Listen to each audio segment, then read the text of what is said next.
ये जो घटना है बहुत निःशब्द घटना है, इसको शब्दों में व्यक्त नहीं किया जा सकता। मैं उन परिवार के लोगों की साथना अपने शब्दों के ज़रिए बयान नहीं कर सकता कि उन परिवार पे क्या बीत रही है। फिर से बेटी ना बर्बाद होती कोई, फिर से ना बेटी बर्बाद होती कोई, बात ऐसी उन्हें याद होती कोई, फिर से बेटी ना बर्बाद होती कोई, बात उन्हें ऐसी याद होती कोई। वो समझते फिर औलाद के दर्द को, वो समझते फिर औलाद के दर्द को, काश उनके भी घर औलाद होती कोई। अपनी फूल जैसी बच्चियों की हिफाजत खुद करिए, क्योंकि जो सरकार चलाने वाले बैठे हैं वो खुद बेऔलाद हैं। जिस तरीके से रातों रात एक बच्ची का, एक बेटी का अंतिम संस्कार कर दिया जाता है, मेरा उत्तर प्रदेश के मुख्यमंत्री, डीएम, एसडीएम और तमाम यूपी पुलिस के तमाम बड़े बड़े अधिकारियों से सीधा प्रश्न है। मैं भी एक लॉ का स्टूडेंट हूँ, लॉ का छात्र हूँ, मैं भी आईपीसी जानता हूँ, मैं भी सेक्शन जानता हूँ, मैं भी आर्टिकल जानता हूँ। आपने कौन से सेक्शन, कौन सी आईपीसी और कौन से आर्टिकल के तहत रातों रात उस बेटी का अंतिम संस्कार किया? और इस देश के कौन से संविधान के कौन से प्रश्न नंबर पर यह लिखा हुआ है, इस देश की कौन सी कानून के किताब के कौन से प्रश्न नंबर पर यह लिखा हुआ है कि किसी बेटी की लाश को उसके परिवार को नहीं सौंपा जा सकता? आज आपने उन माँ और बाप को और उसके भाई को घर के अंदर कैद करके इसलिए रख रखा है कि उस माँ ने एक बेटी को जन्म दिया है। आप बात करते हैं राम राज्य की, ऐसा किस बात का राम राज्य जिस राम राज्य में सीता ही सुरक्षित ना हो? राम राज्य की आड़ में जो रावण और कंस का शासन इस उत्तर प्रदेश के मुख्यमंत्री योगी आदित्यनाथ चला रहे हैं, ये एक बहुत बड़ा प्रश्न और एक बहुत बड़ा सवाल खड़े करता है।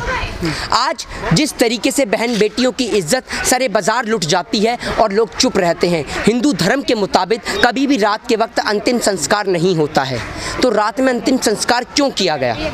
दूसरी बात, आज उनके माँ को, उसके भाई को, उसके पिता को, सभी को घर के अंदर बंद करके रख रखा है। मेरा उत्तर प्रदेश के मुख्यमंत्री ये कभी राम राज्य के नहीं हो सकते, ये कभी हिंदू नहीं हो सकते, क्योंकि एक योगी राम वो होता है जिसने 7 समुंदर लांघ दिया अपनी पत्नी के खातिर।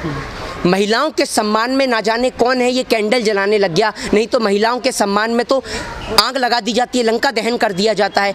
आज जो कहा करते थे बेटी बचाओ बेटी पढ़ाओ, आज इसका विपरीत है, बेटी जलाओ अपराधी बचाओ। ये है भारतीय जनता पार्टी का नया स्लोगन, और बड़ा दुख होता है इस बात को देखते हुए, ये आत्मा टूट जाती है कि ये देश वो देश है जिस देश को आज़ाद कराने की खातिर वीरांगना महारानी लक्ष्मीबाई ने अपने प्राणों की आहुति दे दी। इस देश को आज समझ में आता है कि इस देश को फुल्लन देवी जैसी महिलाओं की क्यों आवश्यकता है। वो महिला जिससे कांपते थे, जिसकी रूह से दरिंदे कांपते थे, ये वैश्य दरिंदे कांपते थे। अरे अपनी माँ को, अपनी बहन को एक बार उस क्षण याद कर लेते जब आप उस बेटी के साथ में गलत कर रहे थे। ये हमारे देश की पुलिस का गलत है, इस देश की पुलिस का दुर्भाग्य है कि हमारे देश की पुलिस लाठी चार्ज करती है उन लोगों पे जो सत्य और अहिंसा की बात करते हैं। देश की पुलिस उन बलात्कारियों पे कभी लाठी नहीं चार्ज करती, बलात्कारियों को जेल के अंदर बिठाकर जेल की रोटियां खिलाई जाती हैं।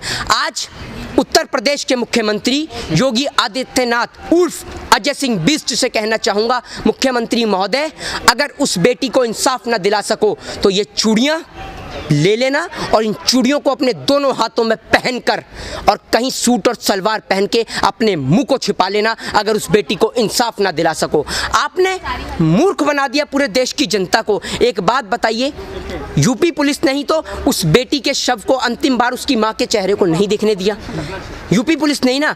आज आपने एक टीम का गठन कर दिया, क्या वो टीम विदेश से आई है? वो टीम भी तो यूपी की है। जिस यूपी की पुलिस ने उस बेटी के अंतिम संस्कार में उसके माँ बाप को मौजूद नहीं होने दिया, आपको क्या लगता है वो यूपी पुलिस के एसडीएम डीएम उसे इंसाफ दिलाएंगे? ये लोग जब बेटी की चिता को जलाया जा रहा था तो हंस के दिखा रहे थे। फर्क सिर्फ इतना है कि आज अगर यही घटना क्या एक मुख्यमंत्री, एक नेता की बेटी के साथ घटित होती तो क्या मुख्यमंत्री महोदय यूं कहते कि 25 लाख रुपए ले लो और बात को रफा दफा कर दो? कहते क्या?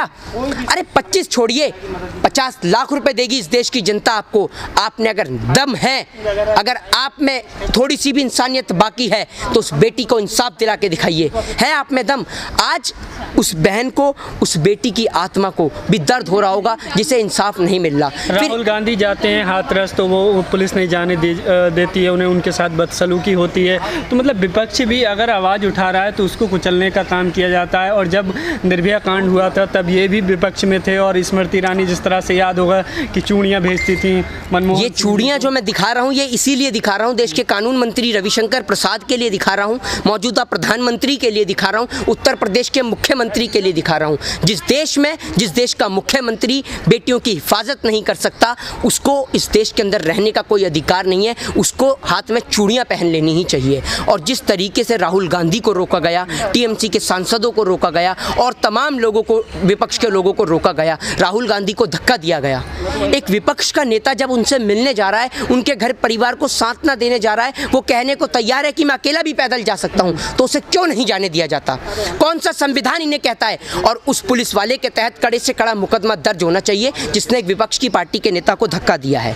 और इसके लिए एक बात कहना चाहूँगा कि उस दिन ताला टूटेगा संविधान की पेटी का, उस दिन ताला टूटेगा इस संविधान की पेटी का जिस दिन जिस्म निचोड़ा जाएगा किसी मंत्री, विधायक, किसी सांसद की बेटी का। बड़ा दुख होता है कि दुनिया की सबसे गंदी राजनीति भारत की है, जहां 10 वर्ष के बच्चे का पूरा टिकट लगता है लेकिन 17 वर्ष का बलात्कारी नाबालिग कहलाया जाता है। क्या दुख नहीं होता आप इस बात का? उस पिता से जाकर पूछिए आज उसके दिल पे क्या बीत रही है। उस माँ का सिर्फ एक इतना सा दुख है, इतना सा दर्द है कि उसने एक बेटी को जन्म दिया, उसने एक लड़की को जन्म दिया।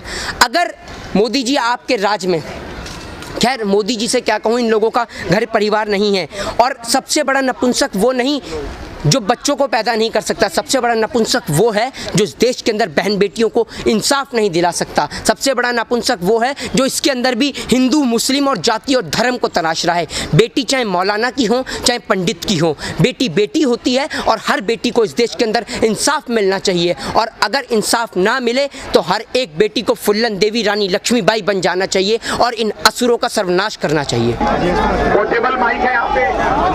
हेलो,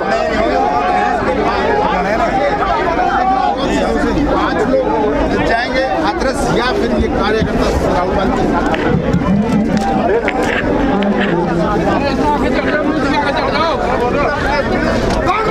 ये तस्वीरें हम डीएनडी फ्लाईओवर से आपको दिखा रहे हैं। पुलिस प्रशासन का कहना है कि हम कुछ लोगों को जाने देंगे, 4 या 5 लोगों को अनुमति दे सकते हैं कि वो हाथरस जाएं, लेकिन आप देख सकते हैं कांग्रेस के काफ़ी तादाद में कार्यकर्ता हैं यहाँ पर। राहुल और प्रियंका आज फिर दोबारा हाथरस के लिए जाने के लिए आए, लेकिन ये तस्वीरें आप देख सकते हैं पुलिस प्रशासन ने आगे पूरे बड़े कड़े बंदोबस्त कर रखे हैं। देख सकते हैं आप, जाना होगा नहीं, लेकिन पुलिस प्रशासन का कहना है कि 4 से 5 लोग को हम अनुमति दे सकते हैं जाने की। राहुल गांधी जिंदाबाद,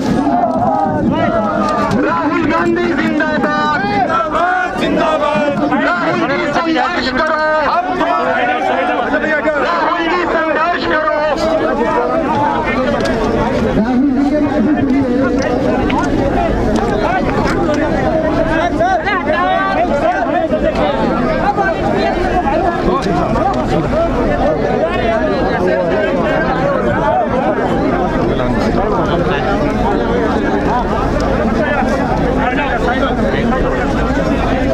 राहुल जी संघर्ष करो,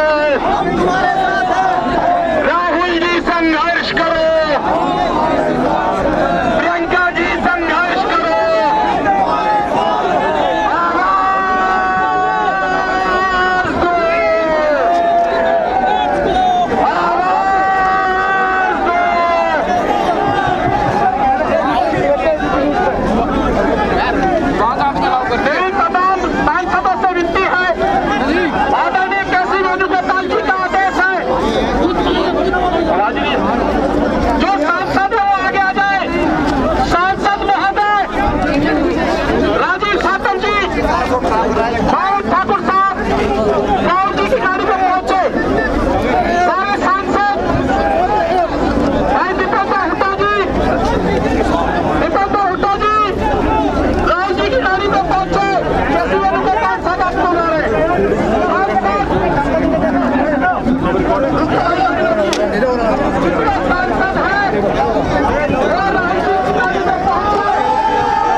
तस्वीरें हम दिखा रहे हैं, राहुल गांधी ऊपर चढ़ गए।